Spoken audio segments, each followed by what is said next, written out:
The overseer's menacing scowl watched over all of you. Every moment, glance, and breath you took. You could be robbed of your clothes and paraded round town if the overseer said so. You could be beaten raw with leather or metal if the overseer demanded it. You could be branded with hot iron, a mark of shame as much as pain, at the overseer's bidding. The Antebellum Era of the United States saw a country built, divided, and even go to war over the issue of slavery. Through coercion, humiliation, and racial supremacy, slavery would cost the first African Americans and their descendants today.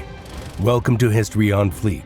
Today we examine the punishments used on slaves of the antebellum.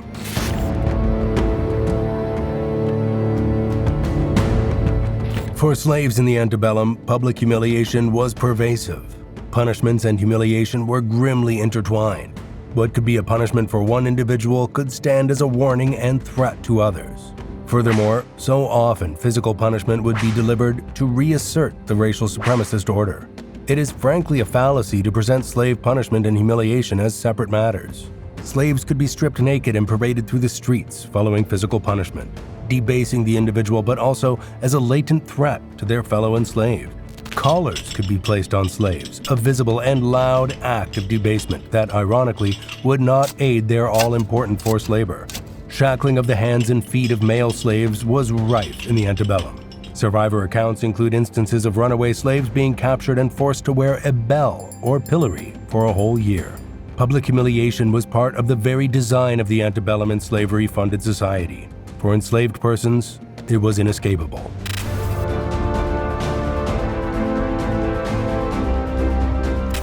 From the earliest days of the 13 British colonies, starting in 1526, chattel slavery was practiced in what would become the United States of America. Slavery of Africans and African Americans would take hold in large from the 1600s until the end of the Civil War in 1865. Across this period, slavery was a legally sanctioned practice with enslaved persons considered property. When the United States Constitution was drafted in 1789, the term slavery was not used, but the 3/5 Compromise provided slave owners with excessive political power, enlarging powers in many Southern legislatures. The term 3/5 has become symbolic for many of the lessened legal views of the enslaved, that they were only seen in American law as 3/5 of a person. There can be no mistake, the conditions of slavery were brutal, and it would take an entire civil war for slaves to be granted rights or freedoms.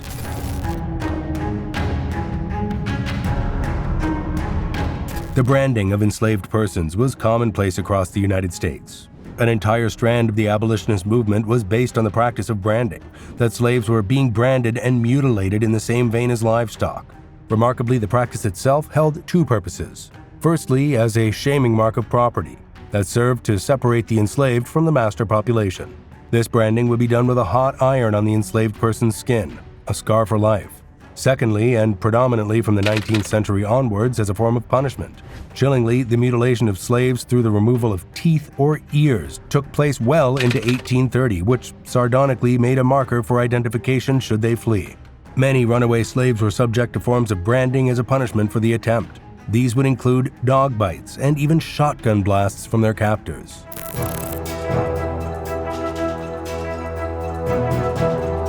Following the American War of Independence from 1775 to 1783, divergent attitudes and views on slavery began to show across the formative nation. After the Revolution, laws and movements for the abolition of slavery began to appear across northern states, while the expanding cotton industry in southern states meant Deep South remained a slave nation. Deep South remained a slave society. Ultimately, for the South, an entire economic system had formed through the forced labor of African slaves. Even with the Atlantic slave trade's abolition in 1808, the South's economy had become heavily dependent on the enslaved labor force, most prominent in cotton production and agriculture. As a result, smuggling slaves and slave breeding would become regular in the United States until the 1860s. These two Americas, with polar opposite positions on the practice of slavery, would divide the country into slave states and free states. Come the 1850s, a cotton-growing, enriched South that saw slavery as a positive good threatened to secede from the Union. The American Civil War was right around the corner. Some 180,000 African Americans fought for the Union in the war, and not one enslaved person fought for the Confederacy.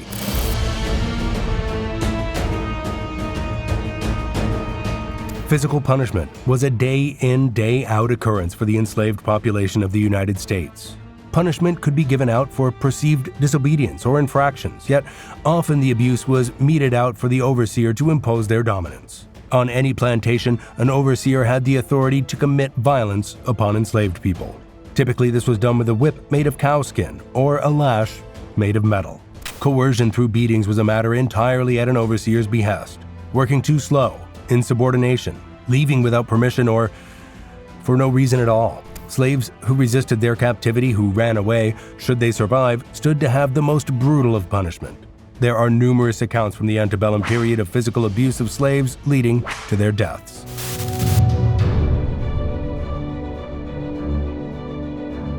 As the country brimmed with polarization on the issue of slavery, in 1860, Abraham Lincoln would be elected President of the United States. His election campaign ran on a pledge of stopping any expansion of slavery, not an abolitionist campaign, mind you. Yet, this was enough for several southern states to feel his presidency was a threat to slavery itself. Outraged southern states led by South Carolina implemented plans to secede from the Union. Shortly, Mississippi, Georgia, Alabama, Florida, Louisiana, and Texas would join South Carolina to form their own sovereign nation, the Confederate States of America. The Peace Conference of February 1861 was an attempt to prepare the Union, but its failure and the attack on Fort Sumter 2 months later meant civil war had arrived.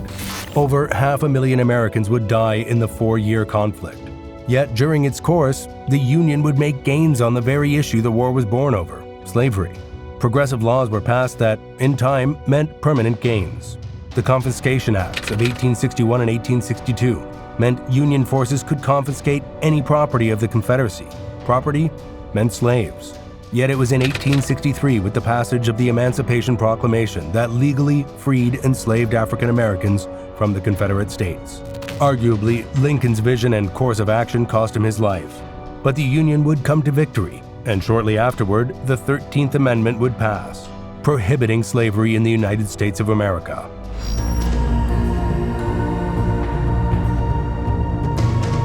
A strange device that came into being in the 19th century, the penal treadmill, would have a brief impact in antebellum America.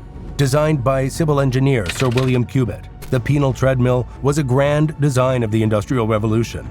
In appearance, it looked like an extensively wide, grand paddle wheel, yet workers were expected to climb the paddles whilst holding on to a bar above. The initial idea of the treadmill designed for English prisoners was to generate power from mills. A shift on a penal treadmill would last 8 hours.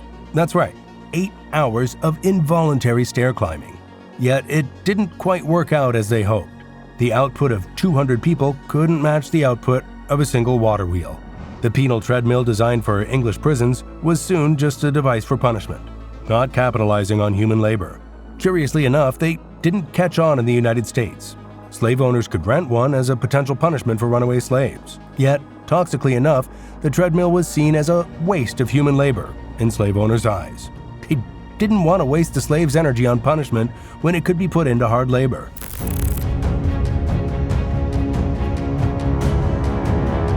While the defeat of the Confederacy and the passage of the Emancipation Proclamation led to a new dawn for African Americans, it wasn't necessarily a bright one. The end of slavery did not immediately lead to equal rights for African Americans, and the eras following the antebellum were fraught with conflict and danger. The Reconstruction era, for the decade following the end of the Civil War, was seemingly more focused on appeasing former Confederate states than protecting freedmen. Infamously, the Reconstruction era would offer former slave owners reparations, yet not slaves. Violence of the Ku Klux Klan was wanton, and violent assaults on persons of color were rife in the South. Following the Reconstruction era was the passage of Jim Crow laws, which racially segregated the southern United States from the 1870s to the 1960s. Separating facilities and institutes made a mockery of emancipation, with African Americans always receiving an inferior deal, in what many see as the nadir of America's race relations. Jim Crow has come to be seen as an institutionalization of second-class citizenship for persons of color. The civil rights movement of the 1960s would overturn Jim Crow and bring voting rights for African Americans. Yet many challenges remain to this day.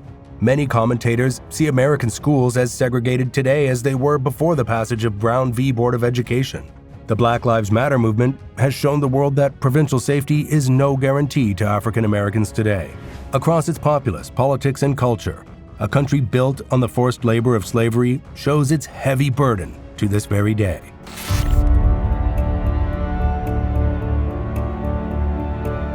Arguably the most profound of punishments inflicted on enslaved persons was not even a direct action, but an afterthought and byproduct of the system they were forced into. In a course of action that would separate millions of people and generations to come from their heritage, the separation of families was the norm for enslaved arrivals in North America. Children would be separated from their parents, wives from their husbands on disembarking, and this practice would continue beyond. Pregnant slaves were strikingly vulnerable to this. With enslaved persons being viewed as property, so were their children. Numerous accounts detail newborn babies born on plantations being taken from mothers at birth. This would only result in the children in question being sold or traded like commodities. Slave owners had no legal ramifications to respect the family unit or marital bed of slaves. Any could be sold or transferred to new owners, taken as concubines against their will. Arrival in the United States meant the loss of family and identity for those who survived the Middle Passage. This is History on Fleek, and we'll see you next time.